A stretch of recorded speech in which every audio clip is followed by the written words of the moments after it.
Good evening, Reds. This is your host, Jarvis Cocker, and my co host here is Stu. Wally, welcome to the Tactical Devils.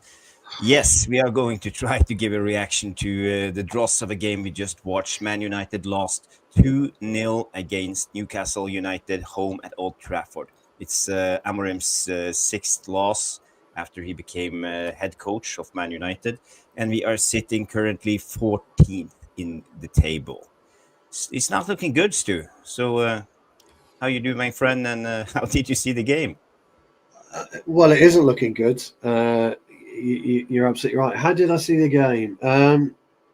Well, I maybe I need to calm down a little bit and put level heads on what I saw. But what I did see was a mismatch of a starting 11 again. It was inexcusable to play Casemiro and inexcusable to play Eriksen in the same starting 11 alongside Xerxes because you've got zero pace. Maguire, Delict, Martinez has a little bit of pace, but you've got no pace, throughout the spine. And the funny thing is, you texted me that exact thing before the game after the lineup came out. And to me, that's a big problem. We're not UEFA super licensed coaches, Jarvis. We're just football fans who love the game and understand the game. And I just looked at Newcastle's setup, but yet more importantly, I looked at the type of player that they had on show. And you've got Anthony Gordon running around like an 8-year-old, chasing absolutely everything. Lewis Hall chasing everything, running around like a 7-year-old. You've got Joelinton running around like he's 20. Tonali dictating the play. Guimaraes dictating the play. You've got Shaw looking like a world beater at centre half. Dan Burn winning everything at left back. I could just go on forever about the problems that we had as opposed to a team like Newcastle, who are well organised, well managed, well coached, who've got this absolute bit between their teeth. And, Gary Neville was talking about they were out there enjoying it. So my question is, where is our aggression? Why is it that Anthony Gordon can chase Ahmad halfway across the fucking pitch from left wing, almost across the right wing to dispossess him and then get Newcastle back on the front foot? Why is it that Ahmad didn't notice it?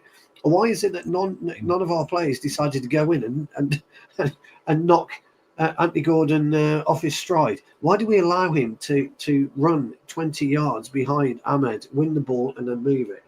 Why do we allow Isak a free header in the 6-yard fucking box, for fuck's sake?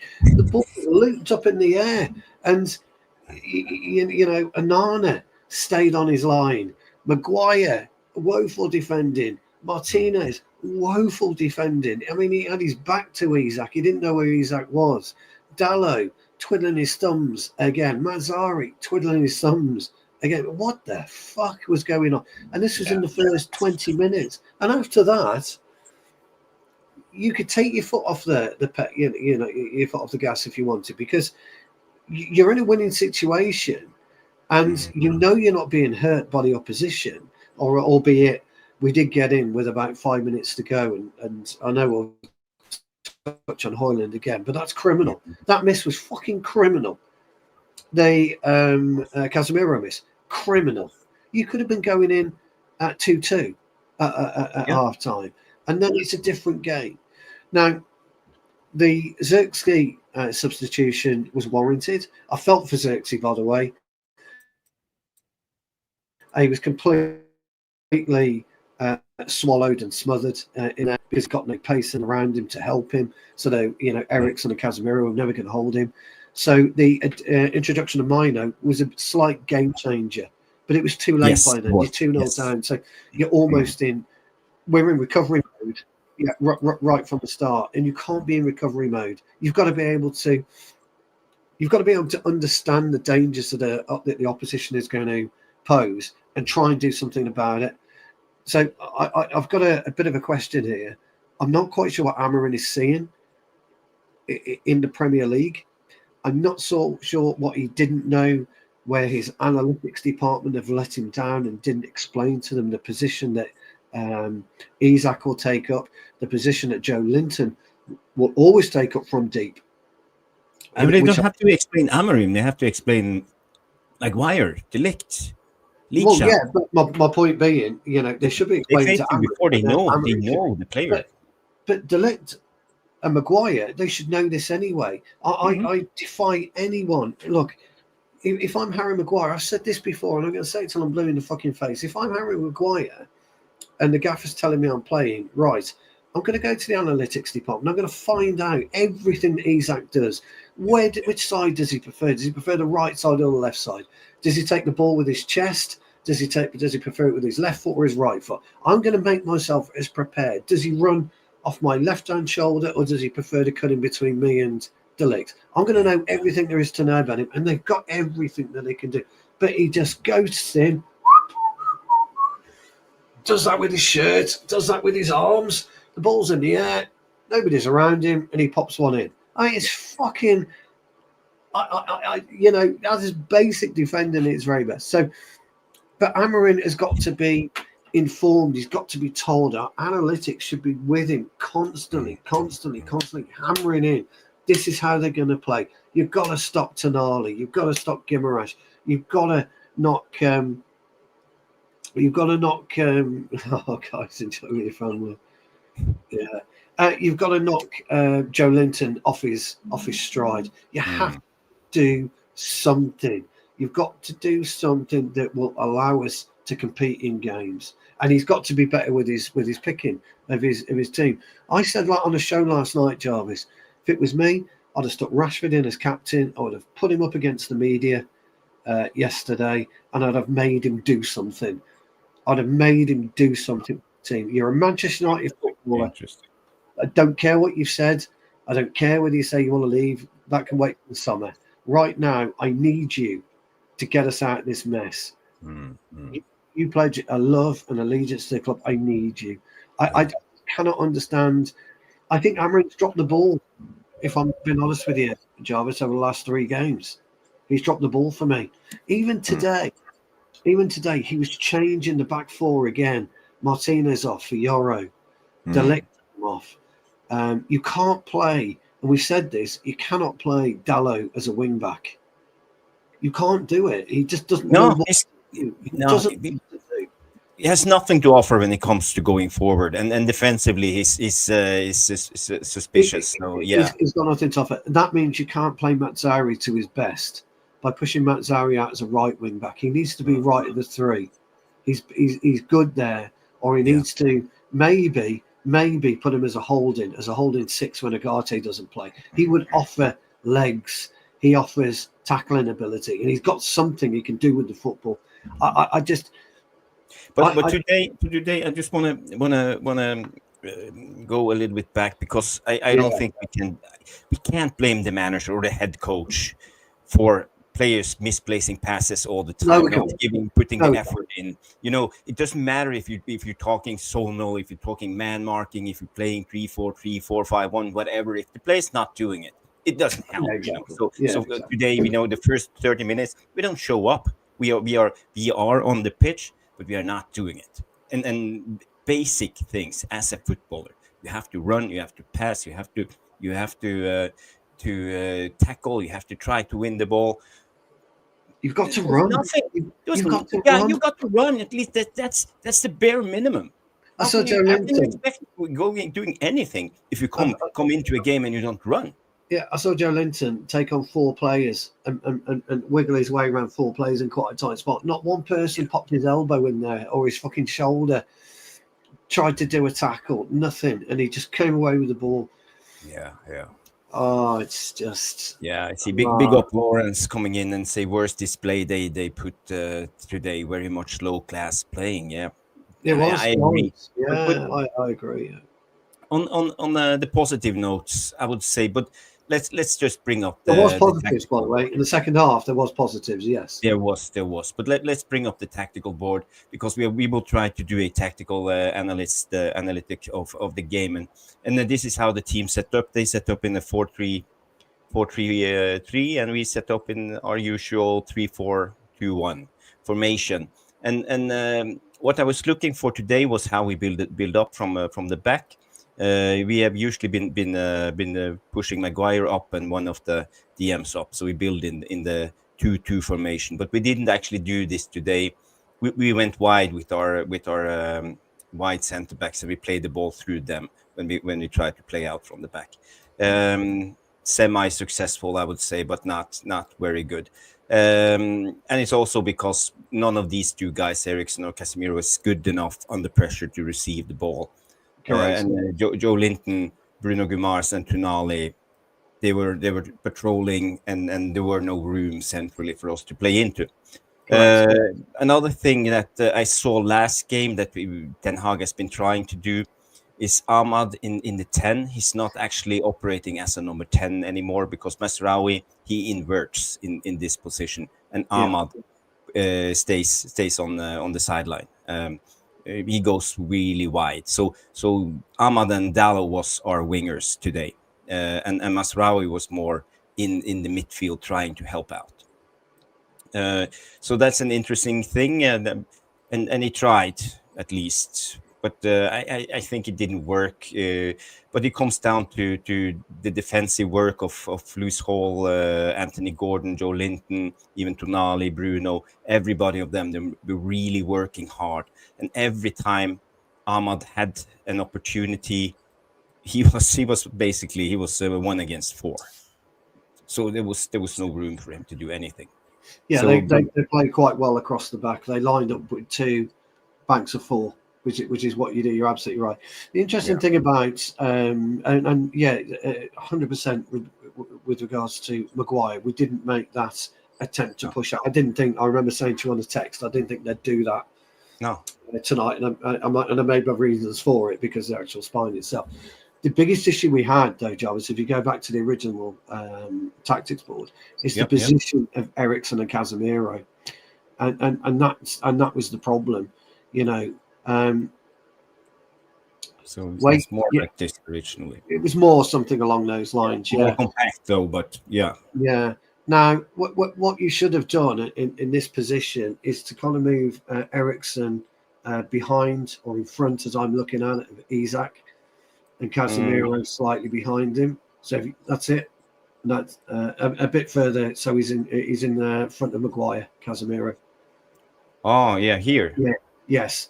Now what you do there, you allow or you stop a direct dynamic Isak run, because you're not exposing Maguire straight away, and you've got Casemiro in there. Now people will look at Joelinton being on his own. That's where Ahmad, we'll just say the Ahmad position should be back in and around him. So we should be where you are, exactly there, in and around him. Zirkzee should be dropping onto centre spot, to the centre circle, and then that's how you should set yourself up. You're okay on the wings to an extent. You'd bring Dalot back slightly, obviously. I appreciate that. You bring him back slightly, but you're okay in the wings.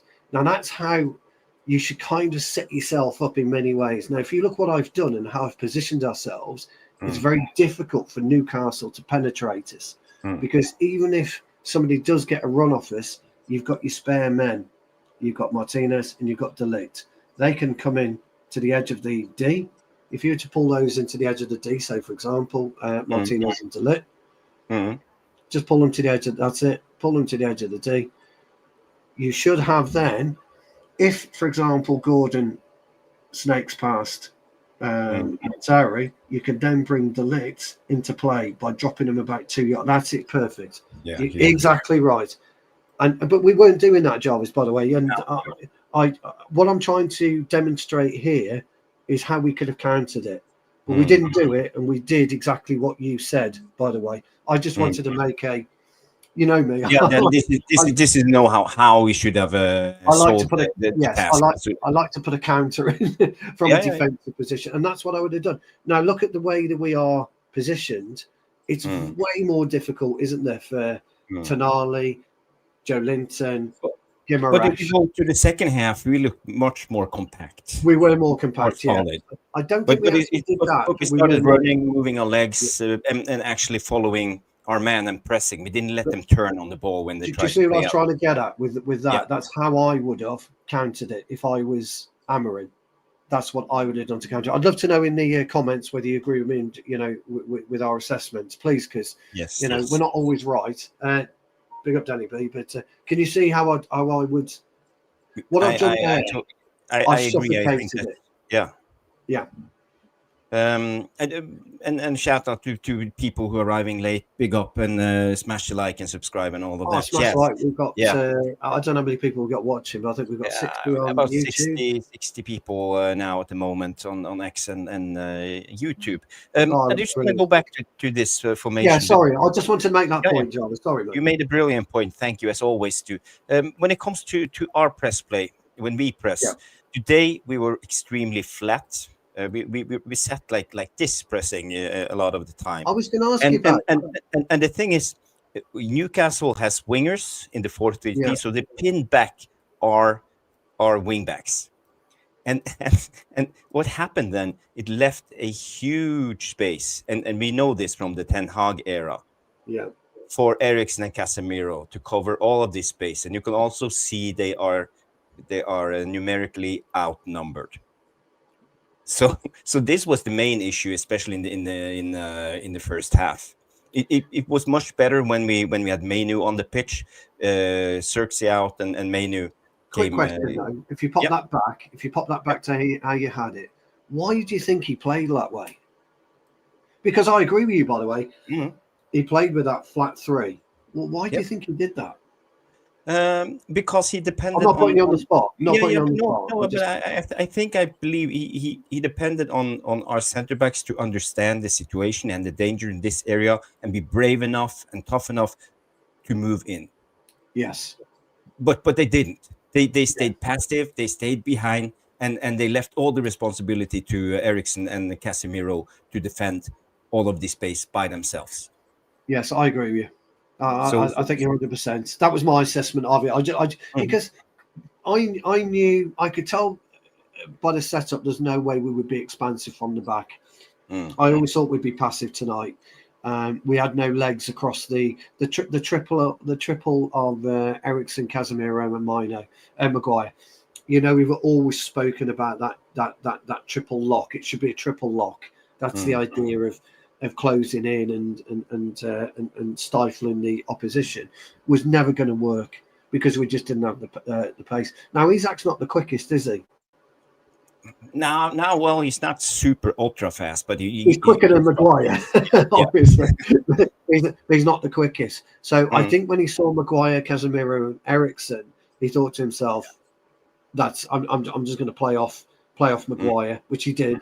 Well, he actually played in between Martinez and Maguire, didn't he? That's his yeah, favourite position, yeah, and he knew that a one-on-one over the top or a one-on-one against Maguire and Martinez, he's likely to score. I mean, he mm, made that complete fluff, didn't he? Of the, when he's through, they just did a hit and hope, and he goes through. What he mm. was doing there, I'll never know. I expected the net to No. before Joelinton scored, but no, you're absolutely right. Again, Jarvis, But on but how we also said. but also I'm not pinning this just on the center backs No, not I'm being not. brave No, enough. It's also the press play, because the press play was totally flat. They're not doing anything here, not correct, doing anything. So correct. so they have to read the situation. They need to try to cut the pitch in half when they press, as we said, and we have talked about this is the way you press and get these guys involved. Then it's more Correct. difficult. Let's say if it's Trippier, but they didn't even try to trap them. And it's about pressing, taking the initiative, angle you run in the right direction, reading the trigger points, when to press, and then go for it. But they didn't. They were too passive today. Xerxes is way too passive, and I think that's why Amorim didn't keep him on the pitch more than 30 minutes, because he didn't do his job as a press player. And also Højlund, I would say Ahmad was a little bit off, because also when it comes to this, as we said, Ahmad operated more as a winger, so the distance for Ahmad was a little bit too big to be involved. when, for example, they tried to play out on the right. We couldn't really pin them down and trap them to one side. So our press play was terrible today. Yeah, no, absolutely. What I would like to have seen for the first 20 minutes from Højlund was, as you quite rightly, push onto the shoulder of Shah, push onto the shoulder of Bird. So he's got to be playing in between those two at points. Yeah. And then if you'd like to put him into the penalty spot, that would be great. That's where he should be. Okay, that's where he needs to be. Please tell me when, if you were to put just put Ahmed at the corner of their box. Yeah. You put Ahmed on the corner of their box at this point in time. That's where Højlund has to be. He's got to be operating between that and the penalty spot. So please tell me, why is he in the dark green shaded area where you've just got your pen? Yeah. Because that's where he is. Where you're circling with your pen, that box there is where he lives. Why is he not living in the penalty box, which is where he should be?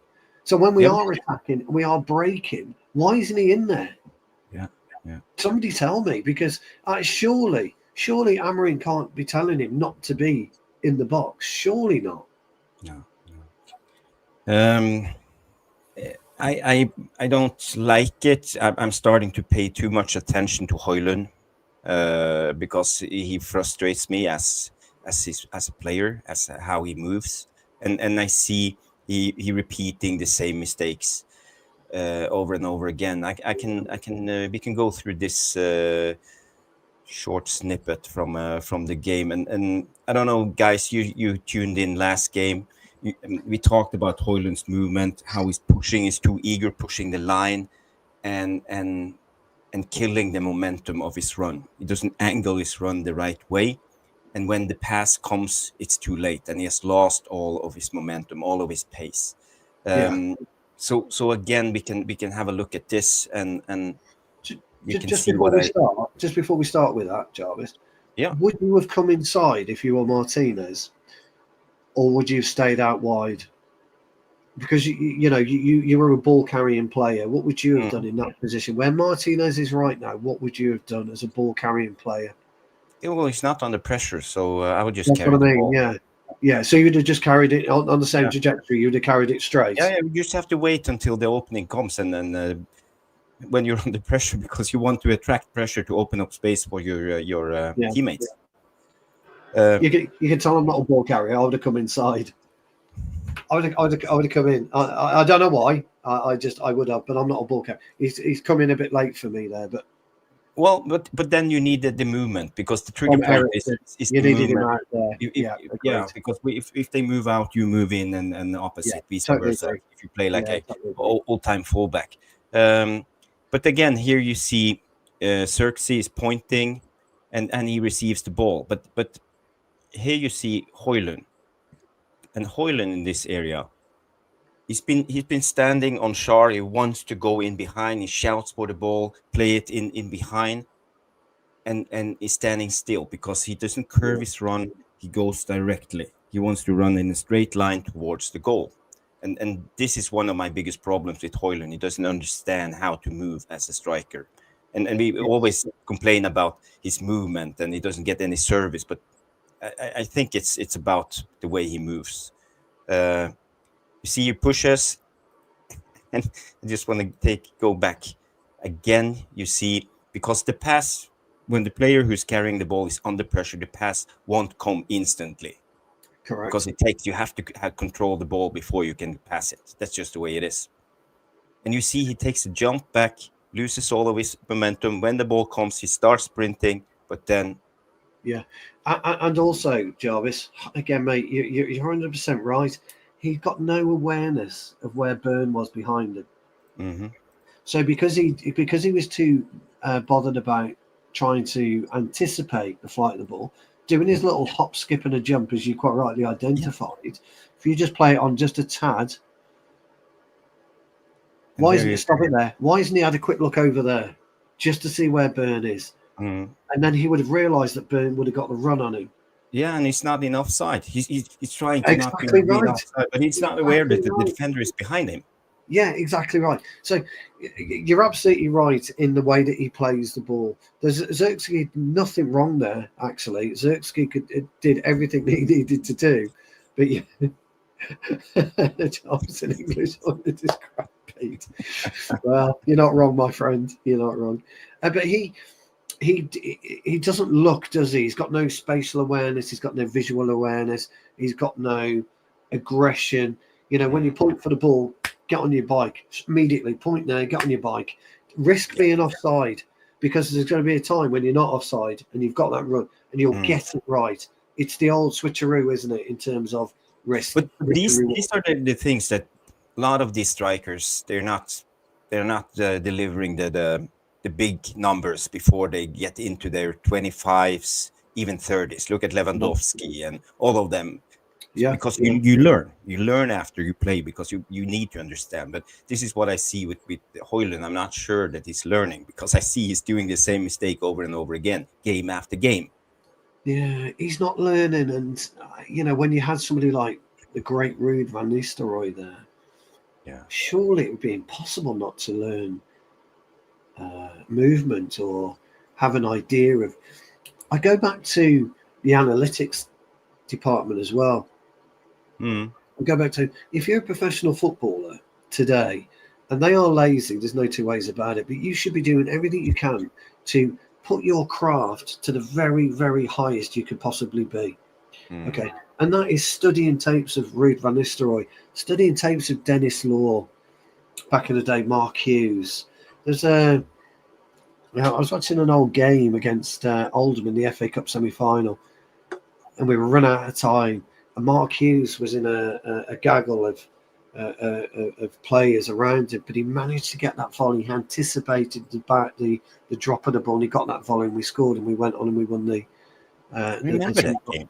It's Yeah, when but, the great Gunnar Halle played for all of them. yes, that's right. You remember But him? He was yeah, but brilliant. my point being is he anticipated where the ball was. You know, Mark Hughes, Brian McClare was brilliant for it. Yeah. Louis Sahar could anticipate. Mhm. Rude was, in my opinion, the very best. Andy Cole, Dwight York, Teddy Sheringham, different type of player. Dimitar Berbatov, different type of player. Yeah. They don't. You're right, Pete. They don't, but they should. They should be constantly, even at home. You can pick up on YouTube now at home. You can get on Yeah. YouTube. You can say to your missus, I need to go to the study for 2 hours. Why? I'm Mm. playing up against Shah at the weekend. I want to know his attributes. I want to know his weaknesses. I Yeah. want to know if he's any good in the air. Can I outmuscle him? Is he going to outmuscle me? Leave me alone for 2 hours because this isn't what I'm going to do when I'm at home. You can do it now. Back when, oh, you guys, good to have you with us. When Mark Hughes was playing, there was Mm. analytics, obviously, but it wasn't. You couldn't really stop. And what we're doing here tonight, Joe, is where you've videotaped the game and you stop it, at home, but you're stopping and starting. You're able to push it forward and go through minute detail. And Mhm. I've asked you a question: why has he gone ahead of him instead of cutting in? Because Yeah. that's how we view football. Me and you view it slightly differently, but we always get to the same thing. But I can see that, and you've done this. I'm probably just sitting on your couch at home by videotaping with your phone. Mm. No, I'm On the not saying, TV, on the yeah, I'm telly, not saying while I'm that, but watching the game. yeah, but I'm just saying that's what you're doing. So now you could go back and you could study the game. You can Yeah. study the game. So if we can do that, why can't anyone else do it? Why can't the players go home and study the game Mm. and make themselves better individuals, make them smarter individuals? You know, I just the Yeah, mind. yeah, yeah. I know it's super Brain, frustrating. Super frustrating. I just want to bring this comment up from Gas. I think the mm, system is not just one up front; it's two tens that should be either side of the nine, and that's completely correct. And this is what we saw with Sporting. And just to explain what you're talking about, let's, for example, because you see Jokeres, he was always running into the outer channels, correct. and then he drags people with him and opening up space. So maybe Hoyland just need a little bit more help. He's not a lone striker. Maybe that's the solution. I don't know. No, it is, because ideally, what you want is, if you were just to take Ahmad just out of the equation and replace Zirkzee and Hoyland there, pop in Hall in his It was right back true. position and put in Trippier to his right back position. Mm. And now what you need to do is move Hoyland out to just the edge of the, keep coming down as a diagonal. My side, sorry, down. Keep going, keep going, keep going, keep going, keep going. That'll do. Oh, we're here. Yeah, that'll do, because Dan Burn has got to go with him. Mm. And if you've got Zirkzee moving straight ahead of you, Shaw's got to go with him. Bring Dallo into the equation. Put Ericsson and Casemiro here, right in the hole, or Ahmad right in the hole. That's what you do when you split centre backs. Yeah. It's not quite right, but that's how you split centre backs. And now you've got to bring Tonali back in. Yeah. You've got to bring He needs to Joelinton drop back down in. into this. You've got to bring Guimaraes back in, which is going back to what you were saying right at the very beginning, Jarvis. You can push Maguire, De Ligt, and Martinez up. Which is exactly what you were saying. It started happening in the second half. It did. We were way more aggressive when it comes to the centre backs, but I also think it had to do with Maynou. Putting Ericsson in the 10 helped out. He was a little bit smarter in his movement. Yes, I think he helped out, so we had more of an organized press. And it also gave the time for the two central. And by the way, Maynou today, I think he was brilliant today. He kind of looked like the old Maynou from changed last the game, season. Jarvis. He changed the pattern of the game. He ran, he tackled, he was aggressive. And something I've noticed about Maynou, he's grown, he's broader. He looks bigger to me. Yeah. His head looks bigger. Well, I know it's going to sound really stupid. It looks dumb. His head looks bigger because he's got a bit more hair. So he looks bigger in his head. His face looks bigger. He's filled out. And he's strong. Yeah. And he needs somebody like a Garte in there with him to really complement him. And then Lillis, we don't think Bruno's the problem, Lillis, at all. He's not playing to his optimum at the minute. There's absolutely no two ways about that. But players aren't playing with him either. So we haven't said Bruno's the problem today, have we? We've been on about Guimaraes, haven't we? Yeah, he's good. He's good. Yeah. He had a good game today. He's all over the place. But he was until Maynou came on and he stopped Tonali and he stopped Guimaraes and he stopped Joelinton all by himself. He stopped that push through in the middle. Maynou was absolutely superb. I'd love to. I'm going to go watch the game tomorrow because. And I'm going to have a quick look at, and maybe whenever we do our next show, I know we got New Year's Day. It's a bit tricky, isn't it? When we do our next show, it'd be good if we could highlight Maynou a little bit and the difference that he made in terms of that, because I thought his ball retention was excellent, his passing was excellent. What I noticed, I'd love to know what the Tacticos room think as well. I did notice that every time it went to Dallo, it completely broke down. Everything broke down.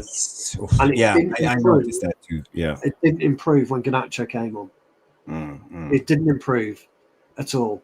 But every time Dallo came, he'd take it, he'd try and go with it, but then he comes back on himself. But when you come back on yourself, I said this about Ahmed, if you remember, about a week ago. Every time you come back on yourself, everybody has a breath.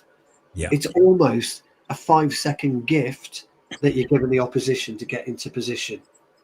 And we can't keep doing that. You've got to attack. And it's my old favourite, Jarvis, my old favourite, pal. You got to attack the diagonal. Because once you attack the diagonal, you make a defender have to make a decision. And that's what you do. Because you can't just push up or drop down. You have to. The defenders, if you should I go? If you get impact peddling like this, you're in business. Rub your hands together. You're in business. Because the defender's got to come and he's got to fucking hit you. And you want him to hit you inside the penalty box. But Dallo's not doing that for us. So the guys, Gaz, he's absolutely right. Ellie Turnout, Lillis, they're all right in there. 100% accurate about their assessment about our lack of attacking. Price. It's very concerning, Jarvis. It's hugely concerning. It's very concerning. I just want to show you this clip. This is after Maynou come on. You see Maynou here in the left, and how we started pressing when he came on. Newcastle are on the ball. They are under pressure. They don't have time. Look at Masraoui here. He's pushing. He's not letting him turn. Because he wasn't scared to go in because he got Kobe there. And here you see when the ball comes into the midfield, who is coming up here? It's Martinez. Yeah, Martinez. So now suddenly the defenders are helping out, and this was in the end of the second half. So it ends up with us, Casemiro doing a good tackle there. But we had people. Yes. But we are compact. We have a lot of people. Look, in this central area of the pitch, we have a lot of people. So Maynou wins the ball, and you see here in the far corner you have Diallo, Ahmad doing the run. Just before look at Newcastle here. Look at Newcastle here when Ahmad receives the ball. Look at him. Yes. Yeah. Well, look at him. This is the difference. This is the difference. Talking about. Yeah. It's 1 against 4, and they're sprinting home, and that's the difference. Go back to when Maynou picked up the ball after the Martinez tackle, the Casemiro tackle. That's it. Keep going. There you go. Watch what Martinez did. Watch what he did. Look at the time. Just by standing where he is, look at the time he allowed Maynou to have. Yeah. Perfect, brilliant. We didn't do enough of that. There's not enough of that type of intelligence. So if you play that on,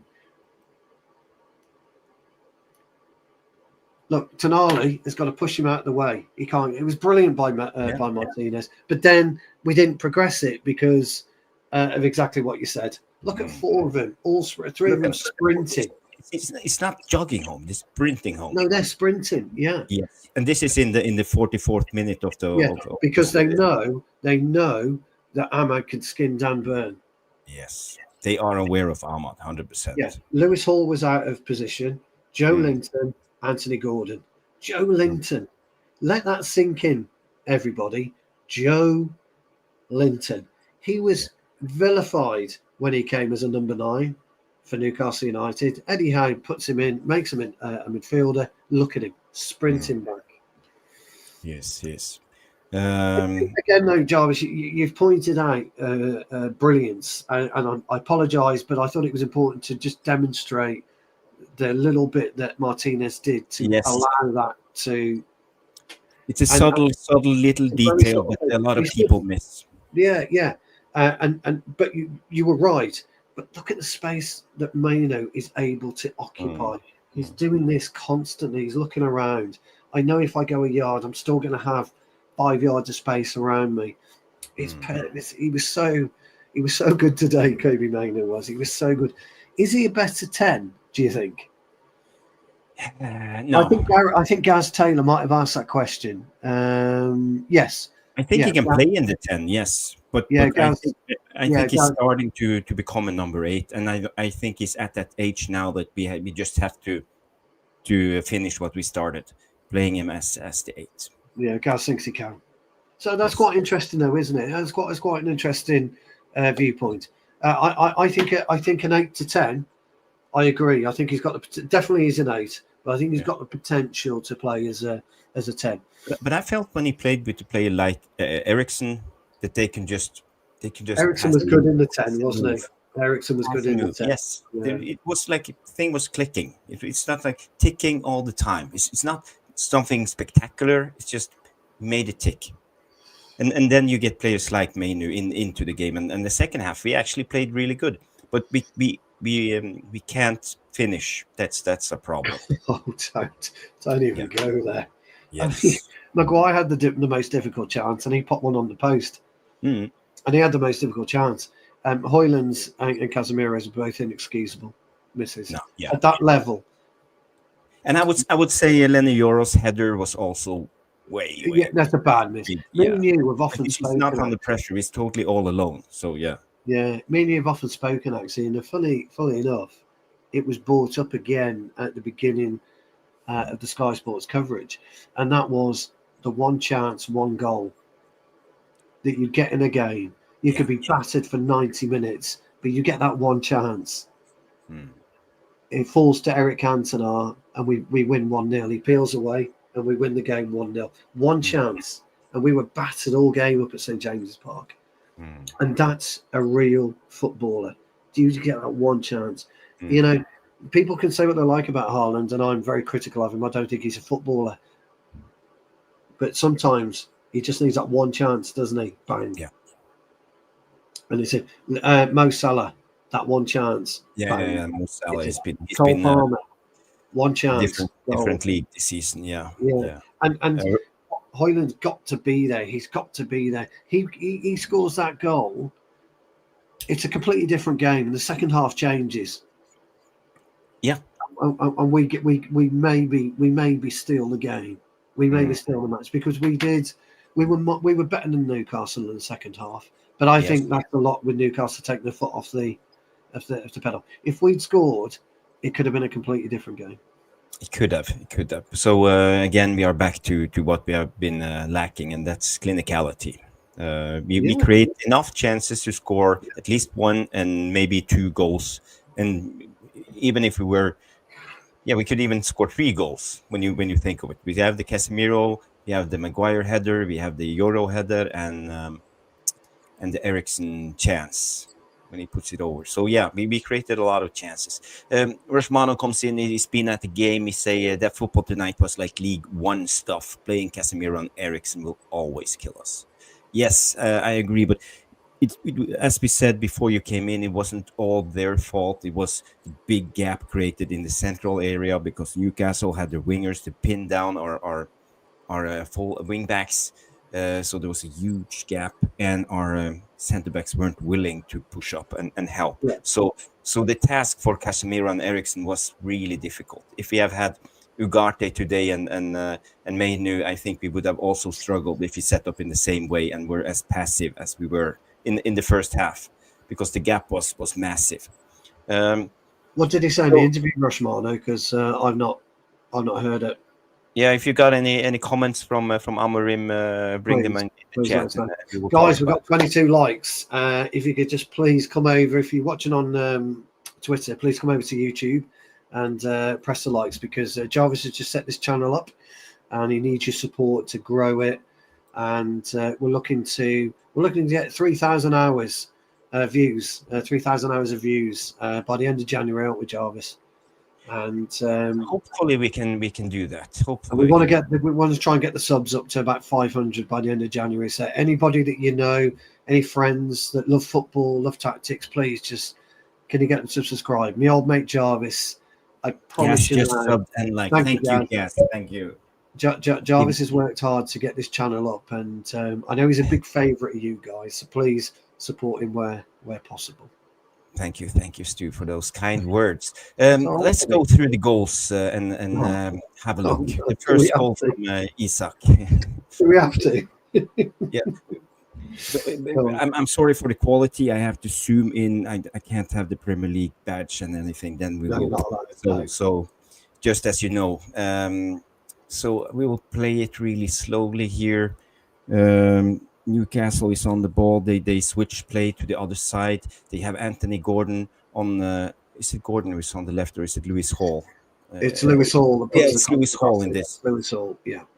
Yes, and Masraoui makes a brilliant.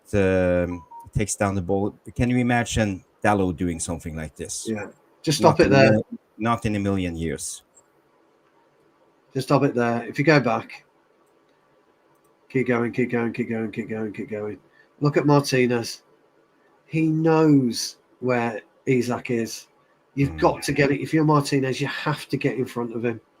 You've got to get the blind side of Isak. You have to, because you've got Joelinton, and then I don't know who that is behind. I'm guessing Guimaraes, but I'm not quite sure. It's difficult to see, isn't it? But really, if Martinez takes Isak, the runner, whoever the runner is, in between Linton and Maguire can handle him. Maguire is looking across. Look where Maguire's looking. He's looking. So he doesn't know where Isak is, or he's allowing, or he's thinking that Martinez is going to cover Isak. But if you play it on, we know what happens. So here's the pass. And Isak pops up brilliantly in between those two guys. If you go back and stop it again. Keep going, so keep going. Keep going. Maguire would have blocked both of those two runners, Joelinton and 23, off. Because he knows where it is. It's Martinez at fault, I'm afraid, on that. But shouldn't a player like Martinez command Maguire in this situation, because he sees it all, and shout to him, and so he will be aware. So you should have, as a defender, former defender, sometimes communication is so vital, because it is. Everything is extremely hectic at this moment, so we have to trust each other and always give like short messages. Yeah. So first and foremost, De Ligt is in no man's land. Yes. So if you circle De Ligt, he's in no man's land. So he's not attacking the cross, and he's not marking a player. Now that gives Maguire a problem. So Maguire will always be looking to his left, not behind him. Okay. So that's why Martinez should be taking care of Isak. Also, Onana should have been screaming at Martinez to get goal side of Isak, because Isak's your problem. The way the ball was put in, and bad on Mazzari as well. Mazzari's turned his back, or he's got his back turned. As soon as that ball is, he was never going to stop the cross because he's too far. He was too far off him. So as soon as that ball's in, look at it now. We're not in the world's worst position. If Martinez covers off Isak, he doesn't score. Yeah, I'm sorry to say, but and people might not agree with me. And absolutely, I'm going to go with Maz on this. And Maz, I'm afraid my old mate Jarvis is going to back me up here. I said to Jarvis before we came live, Onana was too static, didn't I? And he should have come off his line. And that is why we scored, because Martinez should never have allowed Isak to run off him. I'm truly, it really is. Oh, I'm wrong. Okay, Gaz. Tell me why, Gaz, please. I'd love to know. But you have Dallo here. But because far out. Yeah, that's the thing, because you rotate, and the ball was shifted, so Dallo couldn't because he was pressing. But when the shift of play came, so he weren't able to come back. Dallo is too far. But Gaz, so please, in this instance, the the left back is Martinez, and he should always be defending the back post. Exactly. So if Martinez comes across, they don't score. It really is that simple. But no, he is. Sorry, Gaz. No, you are absolutely right. The problem is when you've got a player. I don't know if you play centre off. If you do, brilliant. When a player goes in behind you, it's the player that can see him from face value, so to speak. That is the one that calls and the one that should move across. Totally take your point, Gaz. By the way, mate, I'm not disagreeing with you. I just think it's not as simple as that on this occasion. But you are right. Maguire is the main defender. So I don't disagree with Gaz. I'm just saying on this occasion, Martinez was in a better position to take Isak. And Gaz is right about Onana as well. I think I have the second goal here. I'm just going to check, because I take so many small snippets, and I don't have time to organize them before we go live. Joelinton goal, wasn't it? Martinez. Yeah. Martinez again. Yeah, I'm looking for the Joelinton goals. Give me 2 seconds. I will try to find it. No, it's not this one. It's about press play. Yes.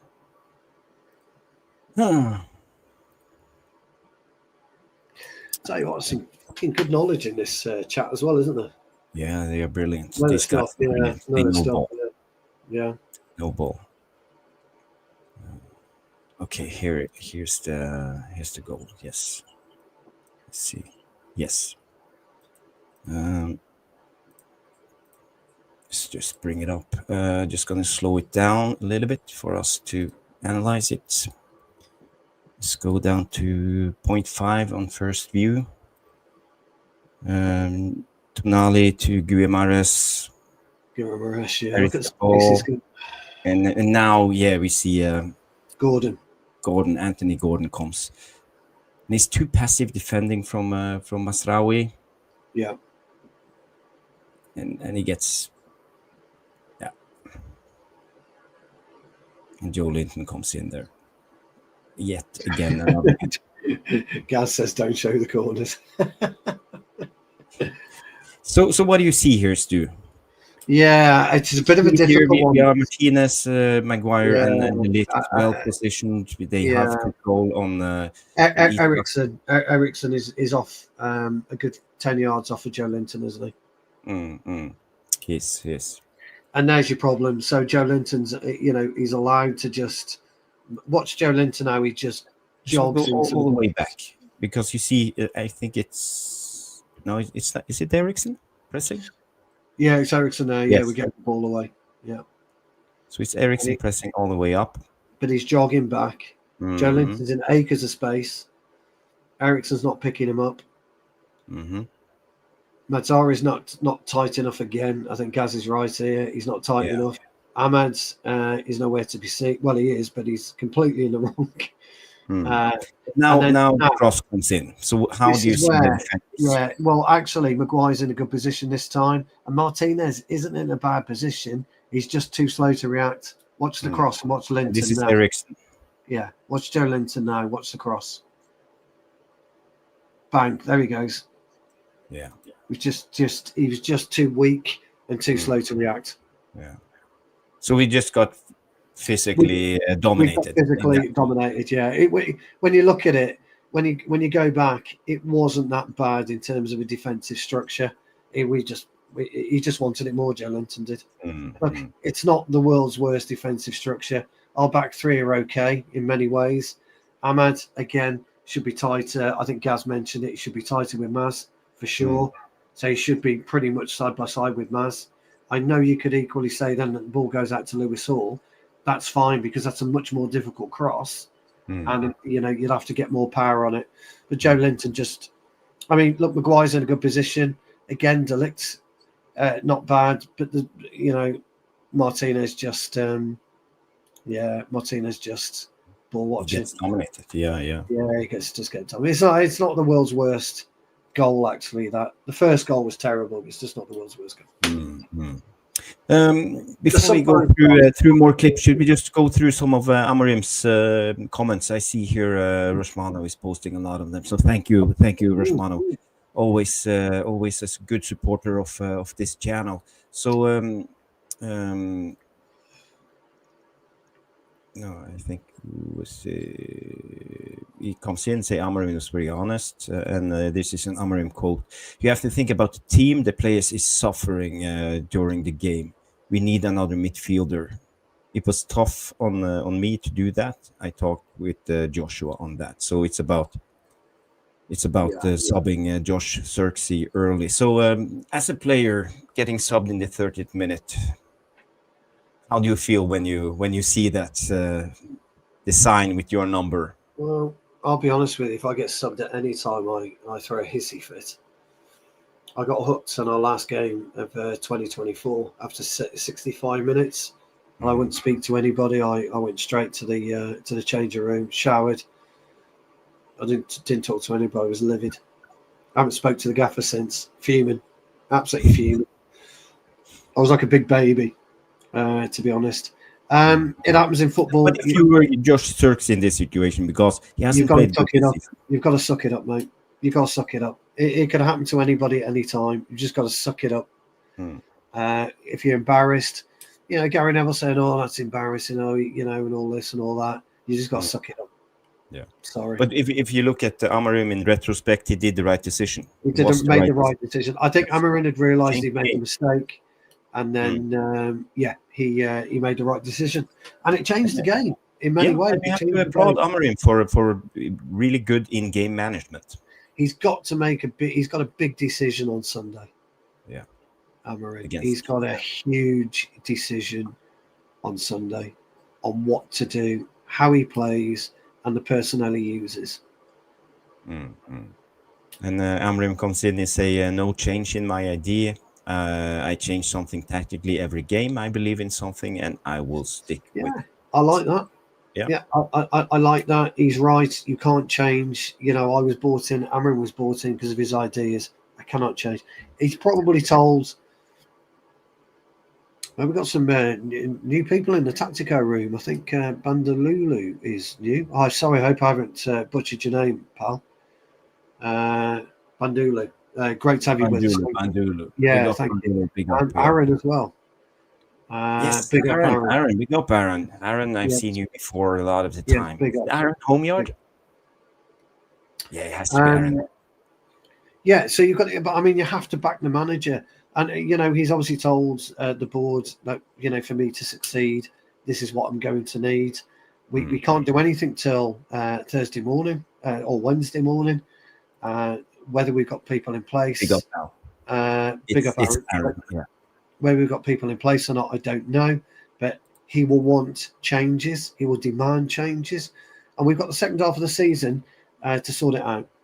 I know people are saying, look, we're floating with relegation, etc., etc., etc. Trust me, we played a lot worse in the late 70s and the early 80s. I promise you, than what we are today. So just gotta have a bit of faith, guys. Amorim comes in with another comment. They say, you cannot go back. We have to continue to push.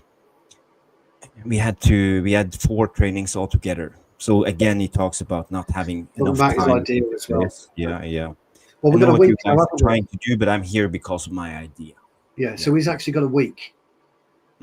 As of tomorrow, he should cancel any days off this week. He's got a week to prepare for Liverpool. Then I believe we've got another week to prepare for Arsenal. No, I think we have an FA Cup game in between. Yeah, that's Arsenal. Yeah. That's Arsenal. Yeah, so we've got 2 full weeks of training, and then I believe we've got a midweek game on the 23rd against Rangers. So I'd like to see him. I'd like to see him. Stick with this. He needs to get on that training pitch now. For Amorim, this is going to be massively interesting, Jarvis. It's the first time he'll have 7 days worth of training, 6 days worth of training with this team. So now you have to do something with it, don't you? Be really interesting to see how we turn up and how he plays with his 4-3-3, which personnel he uses against Liverpool. I will be surprised if you don't see we will do a Liverpool match breakdown. I believe it's a big game, and we have to talk. I wouldn't be surprised if you don't see Rashford in the starting 11 on Sunday. I would not be surprised. When is the January window open? Is it Wednesday? 1st of January. Yeah, 1st of January. Yeah. Because I've been thinking maybe they're not playing Rashford because a deal is already on the table. Afraid of injuries. Whatever because when you think of transfers, what happened this summer, a lot of things comes out of the blue, boom, suddenly. Because Ineos know how to work in silence. I'm not sure whether it's the right move to do it in January with Rashford, but who knows? Yeah. I mean, we're having it with Osimhen, aren't we? So. And again, it's all about changing, sticking to his ideas, and I think he's right. He's right. He's honest, and I think all of the fans agree with Amorim.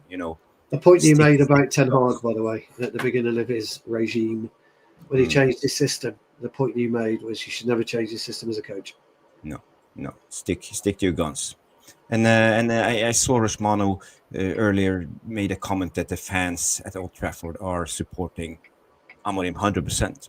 Yeah, I think we all, as Man United fans, realize that the players aren't good enough. Yeah, my lad was there tonight. He phoned me at half time, and yeah.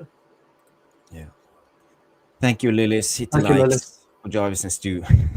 Bandulu's come up with and so's Gaz, by the way. They don't feel that Rashford can play in this system. You I take don't the think. controls. Yeah, I don't think that he probably can. I just don't think they'll sell him in January. And if you don't sell him in January, I think you've got to utilise him. That's my reasoning behind it, guys.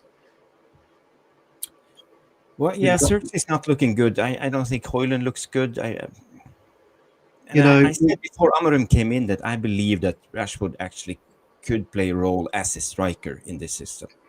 Well, maybe he does. Maybe he does. I don't know.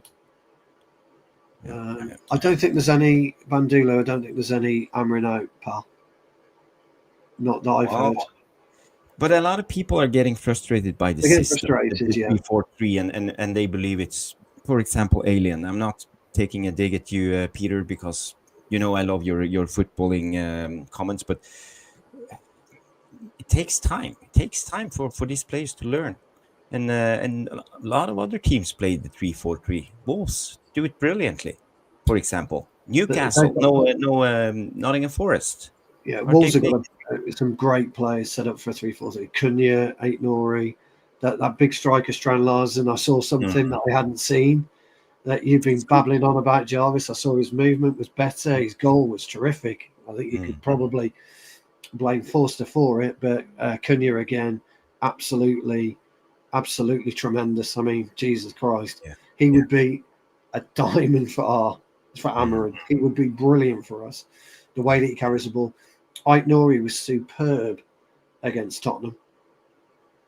Absolutely, really, really solid against Tottenham. There are some great players out there. Robertson again, my mate. He got a chip in, played superbly well against the weekend. 7 assists this season. 7 assists. I know he's wholly left-footed. I know. I'm sorry about that, and he's 28, but he would be a great addition to us. Amorim needs to look home first before you go and start looking at Osimhen and people of that nature. But I will play another clip, Stu, and I think this is part of the problem why we can't score.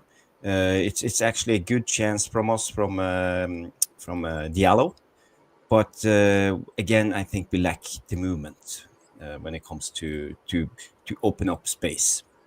Let me just get this. No, that was a goal. That was a goal. Yeah, this one. I'm just gonna check 0.5. Yes, there we go. And play clip. So Newcastle is playing out from the back. We are forcing them because we are pinning them down on one side. Our fullbacks here, Masraoui, I believe, wins the ball, and Ahmad receives the ball, and it starts carrying it inside. I'm just going to stop here because what I talked about diagonal runs, third man runs to open up space. The only one trying to make something happen is Masraoui coming on an overlap. Besides that, it's very static. So this is again, it's easy for the defenders to defend against Diallo. Oh, massively easy. Yeah. So again, we don't have in our locker the third man runs and the third and the diagonal runs. Right at the very beginning, though, watch Højlund just jog across to Dubravka. Dubravka's rubbish with the ball at his feet. You've got to be absolutely sprinting. Look at the time he gave Dubravka there to have it. Sprint at him, make him do something with it. And then Eriksen, watch where Eriksen is. Eriksen is in a great position there. As you progress it with Diallo, and you got Mazzari steaming in. Keep going. Stop it there. Eriksen now should be running diagonally. Could have picked up the ball at the edge of the D and had a shot. Do something to pick up these guys because it's much harder for Diallo to go past. Joelinton will never get in Eriksen now. If Eriksen pops into towards the middle of the D, the ball comes across, he's got a free strike. I don't know why we don't do it. I don't know why we aren't seeing this. But Eriksen doesn't bother with that run. That's why we're not seeing it, and that's why he didn't make that run. He didn't even attempt to. If that was Mason Mount, I believe he would have fully sprinted and tried to help out. Yeah, Oh yeah. This is again. I think we struggle time after time. I see us just being stuck. We're not doing the right movement, and this is the things I think Amorim really needs to work on, Yeah, because well, it's Gaz has not made a point. recognizable when you compare to Sporting. Yeah, Gaz has made a point here that none of the front three sprinted all game. It's true. They didn't. They did. They didn't. They were just too. Sorry, Rushmano's back in. Ruben Amorim was asked whether he made a statement by not bringing Marcus Rashford on. I think about the team. You think a lot about Marcus. I think about the team. I'm not making a point. What else is he supposed to say? I mean, it's a stupid question, isn't it? Lazy journalism, I'm afraid, everybody. And again, I'm focused on Højlund. I just want to show you this because this is a lot of the things that frustrates me, and how he receives the ball and can't even control it. So he receives a long ball in this area. He's trying to first to get control on Shar, and that's okay. You just have to get control on your man, but he's not angling his body as the way I would like him to do. He's standing straight, so we got Shar straight in his back. Yeah. So that's the first issue made with this. He's starting to get control, but look at which foot are you going to use when you're under pressure here? Are you going to use your right foot closest to the defender, or should you use your left foot far away from the defender and put your body in between? Yeah, I'd be using my right, but then I'll be twisting to my right, if that makes sense. So I'd have the ball twist to my right, so I'd be backing into Shah, so that I could then use the outer side of the pitch to get around him. But again, I think this is what I see problems with his hold-up play, because he's not putting his body in between and using his outer foot. Yeah, he's not. And you have to do that, or you're an easy target for the defender. Yeah, so when you square it up like that, and you're letting the ball bounce off, by the way, watch it, but his ball bounced off his right foot onto his left. That's why Shah got in. Watch now. There you go. Mm-hmm. You're just stupid. I mean, it's just fucking stupid. A defender like that's going to come and clean you out. Hey, Trev's made it. He's found us. Hey, Trev. Found us. Wow. Pick up. He's even in Jarvis, Rory McIlroy, Cocker, Stu Mankini, really. What's the crack? Happy New Year, by the way, and happy New Year to our old mate Trev. Great you found us, mate. Thanks for joining us. Yes. But right, he's got to be able to use a single foot and either make the turn or just lay it off 2 yards. He's got to be better with that. Yeah, but we mentioned this last year. It's about holding the defender off, controlling the ball with your outer foot. He'd be easy to play against. It'd be easy to play against. Yeah, it wouldn't be difficult. But Gas is coming in and say it's a sensible comment. For me, he needs support around him because he's not a lone striker, and maybe we are asking the impossible. Hey, Big Trev subscribed. Good lads. Ooh. Hit that like button, Trev. Hit that like button as well. And your bell for notifications. Yes, 69 people watching. 69, dude. That's brilliant. Rushmano's back in again. Read it out if you. Yeah, so we have to be really clear. We're losing a lot of games. Okay, that's fine. That is the problem. We have to address that and focus on the next game. The only way we get out of this moment is to win games. Bit of a textbook answer that, but he's absolutely right. But the players are going to want it. The players are going to want to win football matches. Yeah. They've got to run those extra yards. They've got to be quicker across the grounds. They've got to be more aggressive. No matter what, he finished off with no matter what as well. This is the last clip I have from the game. I have some photos, but this is the last clip. We can, and it's good to end on a positive note because this was a good play from us. I want to highlight a press play.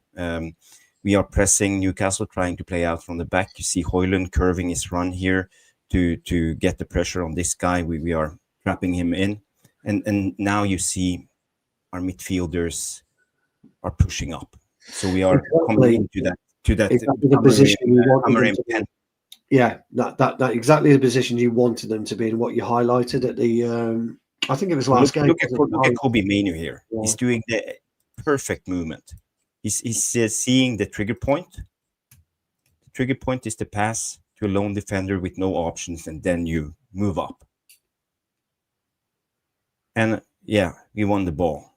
This was the big Casemiro chance, by the way. Oh, it was a brilliant pass. It was a brilliant pass by Maynou. It was a brilliant pass. That should have been rippling. The net should have been rippling.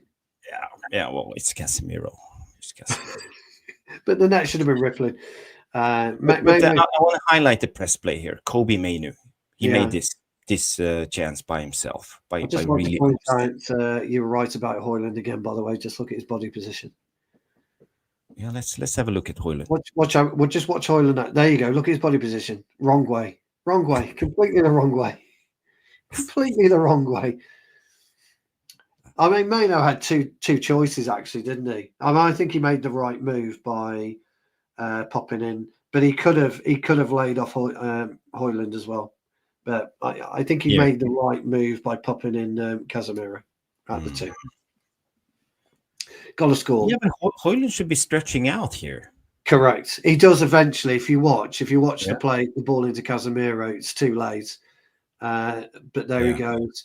Yeah. And but it's too late by now. But the interesting thing about that was, Jarvis, he stopped his run. Look where he is. Why isn't he on the goal line? Yeah. That's where he should be. He should be here. Where the Adidas symbol is to the right. That's where he should be. Now, I don't know if he carried his run, whether he'd been able to head in Casemiro's goal or not. You'll never know. We'll never know. Yeah. We'll never know. But you're right about the press. The press was brilliant. And it was zonal pressing as well, by the way. It wasn't really face pressing, it was zonal pressing. It was brilliant. They were all in the right position. So. Oh, Dalton. Say again? Dav 147's in. Oh, Dav. Big up, Dave. Or Dave or Dav. Dave. We'll call you Dave. Dave 147. This was our press play in the beginning of the game. See you standing in a straight line, doing nothing. Correct. We're getting played straight through the lines, and we're not doing anything. So this was our main problem, as I saw it. And you see here Newcastle pinning down our fullbacks. So because of that, there was a huge gap in the middle. Yeah. Because of we couldn't fill in with our fullbacks into the midfield, or the centre backs didn't push up. So yeah. It's a shame. It's a shame, but 20 minutes cost us. Yeah, it did. 25 minutes it cost us. And we never recovered. But when we did start to play, we were good. We were good in patches. It's just. But Stu, asking a serious question, we talked a little bit yesterday about us losing today. What could be the consequences? I played football all my life. I've been relegated once, and it's very, very hard when you start losing games. You don't know what to do. You just show up to the game, and you end up after 90 minutes, and you go home sulking. It's even though you try your best, everything goes against you because your confidence is shattered, and you don't know what to do. So for me, do you see us actually? Is there a chance? Can we get relegated? We won't get relegated. Are we too good? Well, no, we're not too good either. But we won't get relegated. There are worse teams than Manchester United out there. And we will pick up points against the likes of Southampton. We'll pick up points again at Ipswich, and we'll pick up points against I can't remember who it is that's third from bottom. Anyway, whoever that is, we will pick up points against them.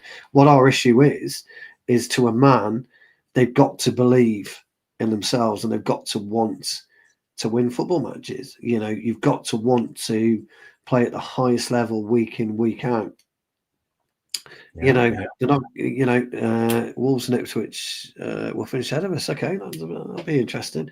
So this is the bottom half of the table. You see here Southampton, Leicester, Ipswich. Didn't we drew against all of them? Yeah, we won against Southampton. I think we're better. I think we're better than them. And but the problem is, if you look at the actual league, 2 wins carries us to, and there are losses in there for others. It carries us to 11th, 10th. Yeah, we are on 22, so let's say two wins would be on 28. So we could Yeah, go we're top not 10 a again. we're not a million miles away from climbing the league. It's more like a championship league than it's ever been. Where we are is just we can't seem to buy win at the moment. So this is why Amorim won't be worried about the league, and this is as fans why we shouldn't be worried about the league either. To be But you honest, see, Ipswich, they have Ruud coming in. I think I saw Ipswich play the other day. I think they look quite good. yeah, they're quite good. Ruud. I mean, they beat Most Chelsea. of you They know 2-0. they just got their new Portuguese manager in, and he's doing bits. Yeah, Sean Dyche, you should never underestimate them. but Everton we've got always points. stay up. But we've got points Palace, on those. You know, we've got good points. We're 5 points ahead of Everton. 6. You know, we've got points. We've got points in the bag. So for us, you know, there's no way we'll get relegated. It just won't happen. We will finish no higher than 10th this season, but we will finish way above the relegation. I think I read something. The Opta supercomputer made a simulation and 4 times, and we came in 13th, 12th, 13th, and 11th Yeah, or something. yeah. So I think we'll finish 10th. I think we'll start to pick up results in the new year. We've got to get. We're not going to look. We know we're not going to pick up a result Sunday. Let's be honest. We're going to Anfield, and Anfield are just Liverpool are just smashing everybody. But we didn't think we'd go to City and beat City, did we? So no. But we did. So there's nothing's really changed from going to beat. You know, when we beat City, as to where it is today. We've just got to. The lads have got to believe in themselves. They've got to go in tomorrow and believe in themselves. And But as a footballer myself, you should never believe that you're too good to go down. Never believe you're too good to go down. No, you never believe you. But I just don't think we'll get relegated. It just won't happen. But the players have got to start to stand up. Now is the time where you've got to stand up and be counted. And you start at Anfield Sunday. You've got to start looking forward to games like Anfield. Then you go to the Emirates. You've got to start looking forward to all of these games now, because these are the ones that are going to define your season. Yeah. And then we've got Southampton at home, haven't we? So yeah. But you remember? Nah, you don't remember us getting relegated in the 70s. no, I was only 4 years old. Yeah. When was it? 73? 73, 74, yeah. We came up in 74, yeah. Yeah. I was only 4 years old. But my first game was only 3 years later, and we were rubbish then. So, you know, I've seen this. To me, this is nothing new. I know how bad it can be as a fan of Manchester United, but, you know, ultimately all clubs go through this. You know, City have only had this hiatus since, you know, they had billions and billions playing into them. They've been in League One before. You know, Division 2. Wolves have been in Wolves have been in Division 4 at points in their life. And when I first started watching football, Wolves were one of the best teams in the first division, and then they just fell out and they just slid. Southampton, they all the teams, all the greats have been in trouble before. It's just how you. We did play as a team in 74, yeah. But it's how you get out of that you do it. We had Tommy Docherty and Dave Sexton in and around that era. Dave Sexton in the 70s, late 70s, was a revered coach, but not a great manager. And then, of course, 81, we had Ron Atkinson come in. He brought in the majestic Brian Robson with him. And in fact, actually, one of my ex-football managers, Alan Webb, he was playing at West Brom at the time. He felt that he might get the nod and go to United, but he never did, which is a shame. But he was a really good player, really solid player. Okay, so. Never. Well, but he was your friend, and he could go to Man United. Yeah, he never made it. Yeah, he never made it. Unfortunately. Am I breaking up? You are or I am. Rushmano just sent me the Hello. Oh yeah, you're back now. Here. Yeah. I'm uploading a web page with a a interview with just so you know, Amorim, I believe. Trev's Was it that you sent me? Trev's into Rentus. Why call the channel Tactical Devils Jarvis? I get it with your good self, but Stu, come on.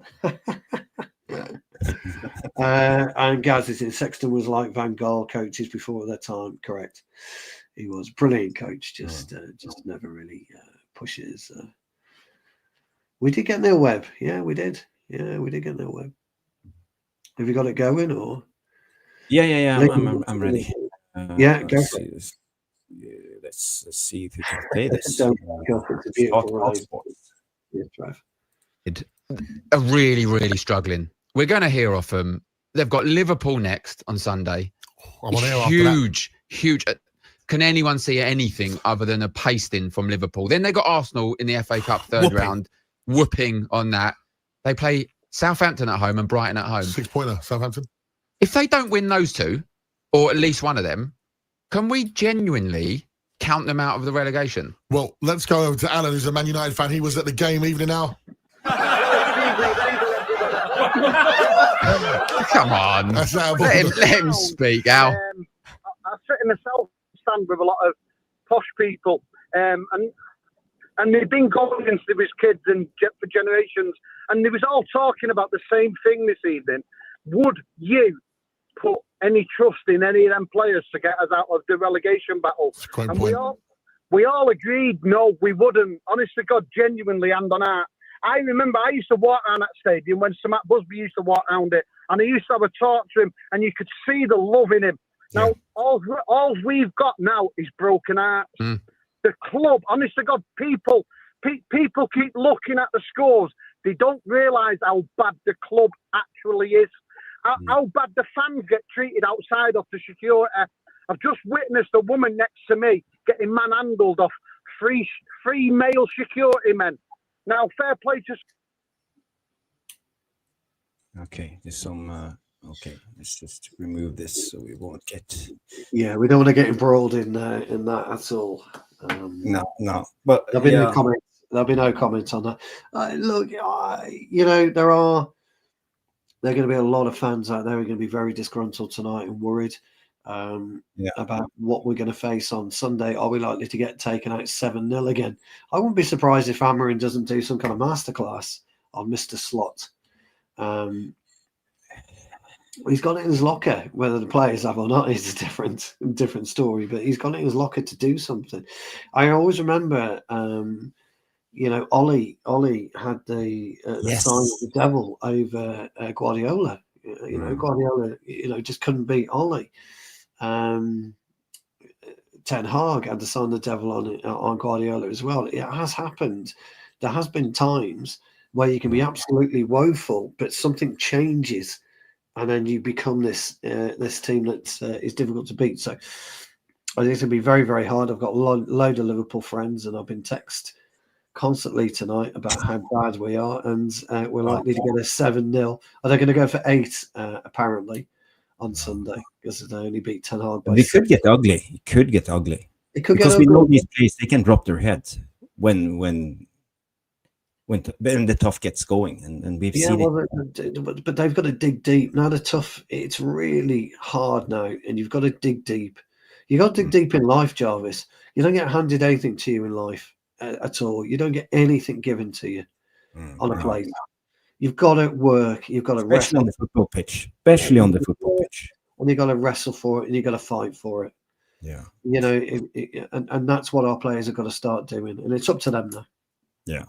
Dave comes in and say we will be okay, but we are on a big slide, and there's no future in the expensive wing backs aborted system. We either buy fullbacks or wingers, or we play, as always, wingers. Yeah. But did you see Anthony's cameo when he came on again? Okay. See him and Ahmed have got something, haven't they? Yeah, there is something there. I just don't think we could start him against Liverpool. No. So going back to the game again, who do you think were the man of the match? For us? Yeah, you'd have to give it to Maynou, I think. Yeah, I agree. Yeah, I think he was streets out of everyone else. I thought Ericsson had a better second half, but I think you've got to give it to Maynou. Yeah. For me. And Lenny Yoro came on. He played well, I would say. Okay. He had a lot of line-breaking passes. And I think Anthony he'll start came on, Sunday. but he only played 7, 8, 9 minutes, I believe. So, yeah. I think he'll start Sunday, Yoro. I think Gaz made a point that, I think he'll start. Maybe De Ligt and maybe Martinez. But then what do you do with Mazzari then? You've got to, He needs some rest. Yeah, maybe rest him, yeah. But, that's what I would do. Yeah, he looked shaky today. So he did. Yeah. We have a couple of questions here coming in from Trev. I saw more of them. I didn't. Okay, we do this one first. Yeah, let's see. Yeah. Trev, we covered this earlier, pal, before you joined. I would, if you're not going to sell him in January, you need to utilise him. But he's got to pull his finger out. If he wants to leave in the summer, then he's got to step up. And at the end of the day, he's not the world's worst footballer. Jarvis has seen him, could see him as a 9 in this system. But no, he's got to step up, in my opinion, and I would play him moving forward. And this question also, Xerxes finished at United, technically never started, unfortunately. And what about Amorim saying he's not a number 9? So is there any space for Xerxes in the future of this team? Do you see him as a vital part? I don't know with Xerxes. I think if there's a chance for him to maybe go back to Italy, I don't think it'd be a bad shout. I don't know. I feel for the kid, really.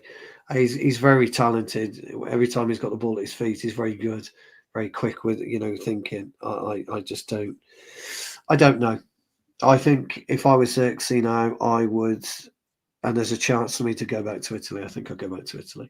There's strong rumours about Juventus coming in for him, isn't there? Yeah. And last again on Xerxes, what's the role of the fans of this club? What's embarrassing as a fan when they were clapping and made Xerxes feel bad?